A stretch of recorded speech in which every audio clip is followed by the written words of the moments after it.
ఓం సాయిరామ్.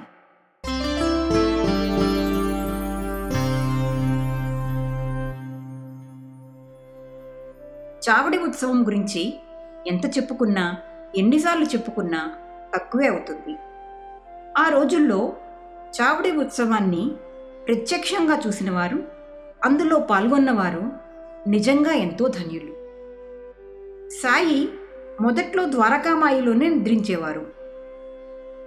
ఒకరోజు భారీగా వర్షం కురిసి ద్వారకామాయి నీళ్లలో మునిగిపోయింది. అప్పుడు భక్తులందరూ అక్కడికి వచ్చి బాబాను బ్రతిమాలి ఆ రోజుకు చావడిలో నిద్రించమని వేడుకొన్నారు. శ్రీ సాయి మొండిగా తిరస్కరించినా వాళ్ళు చేతులు జోడించి అర్థించడంతో అయిష్టంగానే ఆ రోజు చావడికి వెళ్ళి నిద్రించారు. అలా బాబా ఒకరోజు ద్వారకామాయిలో, మరో రోజు చావడిలోనూ నిద్రించడం ప్రారంభమయ్యింది. బహుశా భక్తులకు తనను సేవించే మహాభాగ్యాన్ని కలుగజేయడానికి ఆ జగన్నాటక సూత్రధారి ఇలాంటి సంకల్పం కలిగించి ఉంటారు. కొంతకాలం తర్వాత బాబా చావడిలో నిద్రించడానికి వెళ్లే సందర్భాన్ని ఒక వేడుకలా జరపాలనే సంకల్పం భక్తులకు కలిగింది. ఈ కార్యక్రమాన్ని ఒక వేడుకగా, శోభాయమానమైన ఉత్సవంగా మార్చడంలో ప్రధాన పాత్రధారి మాత్రం రాధాకృష్ణమాయి. ఆ అమ్మ శ్రీ సాయికి చేసిన సేవలను గురించి ఎంత చెప్పినా తక్కువే అవుతుంది.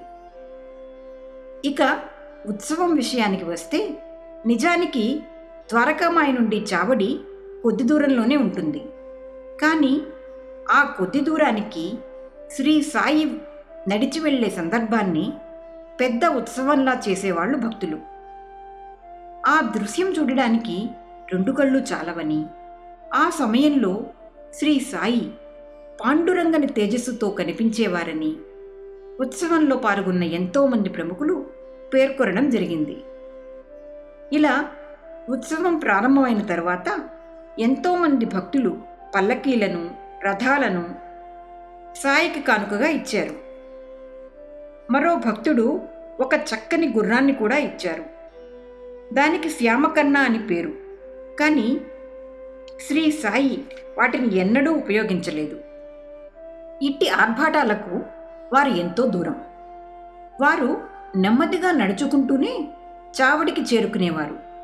కానీ భక్తులు శ్యామకర్ణని అందంగా అలంకరించి ఉత్సవంలో ముందు నిలిపేవారు. అది కూడా నెమ్మదిగా, ఠీవీగా నడుస్తూ కదిలేది. ఇక చుట్టూ బాజా భజంత్రీలు, నృత్యగానాలు, కోలాటాలు, మృదంగ వాయిద్యాలతో ఉత్సవం కోలాహలంగా సాగేది.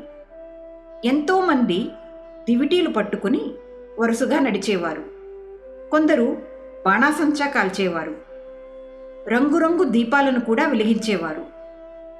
ఉత్సవం ఎంతో సంరంభంగా సాగినా ప్రతి ఒక్కరూ కూడా నెమ్మదిగా అడుగులో అడుగు వేస్తూ బాబా వెంట కదిలేవారు. మరి ఆ మధుర క్షణాలు త్వరగా ముగిసిపోవడం ఎవరికీ ఇష్టం ఉండదు కదా. భక్తులు సాయిపై పూలవర్షం కురిపించేవారు. సాయినాథ్ మహారాజ్కి జై అనే నినాదంతో ఆ ప్రాంతం దద్దరిల్లిపోయేది. సాయి మాత్రం భక్తుల కేరింతలను పరికిస్తూ, చిద్విలాసాన్ని చిందిస్తూ నెమ్మదిగా కదిలేవారు. చావడికి చేరుకున్న తర్వాత అక్కడ అరుగుపైన సింహాసనాన్ని తలపించేలా అలంకరించబడిన గద్దెపై సాయిని కూర్చోబెట్టేవాళ్ళు. ఆపై భక్తులు పలు విధాలుగా సాయిని సేవించేవారు. పాదాలను కడిగి పాదతీర్థం తీసుకునేవారు. కొందరు పువ్వుల కిరీటం పెట్టేవారు. చేతులకు గంధం పూసి పూలను చుట్టేవారు. పరిపూర్ణమైన భక్తితో ఎవరికి తోచిన విధంగా వారు బాబాను సేవించేవారు. ఇక చాలు అని బాబా వారించినా భక్తులు ప్రేమతో, పారవస్యంతో సాయిని బతిమాలి మరికొద్దిసేపు సేవించుకునే భాగ్యాన్ని ఇమ్మని ప్రార్థించేవారు. అలా చాలా పొద్దుపోయేంత వరకు ఈ కార్యక్రమం కొనసాగేది. చివరిగా బాబాకు హారతి పాడి ఉత్సవాన్ని ముగించేవారు. ఇక అందరూ మీ మీ ఇళ్లకు వెళ్ళండి అని సాయి పేరు పేరునా చెప్పి భక్తులను సాగనంపేవారు. అబ్బా, మళ్ళీ రేపు ఉదయం దాకా బాబా దర్శనం లేదు కదా అని అనుకుంటూ వదలలేక భక్తులు ఇళ్లకు వెళ్ళేవారు. నువ్వు మాత్రం నన్ను మధ్యలో గమనించుకుంటూ ఉండు అని తాత్యాకు ప్రత్యేకంగా వీడ్కోలు పలికేవారు సాయి. నిజానికి సాయి నిద్రించేవారా? ప్రపంచంలో ఏ మూల ఉన్నా సరే తన భక్తుల యోగక్షేమాలను ఆశించి ప్రతిక్షణం వారిని వెన్నంటి ఉండే స్వామి నిద్రిస్తారా? వారు సామాన్య మానవుల వలె నిద్రించినట్టు నటించేవారు.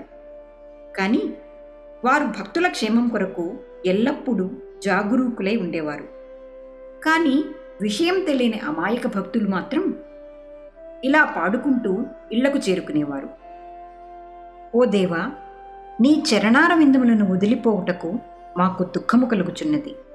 కానీ నీ ఆజ్ఞ ప్రకారం మీ ఆశీర్వాదమును తీసుకుని మా ఇళ్లకు వెళ్ళెదము.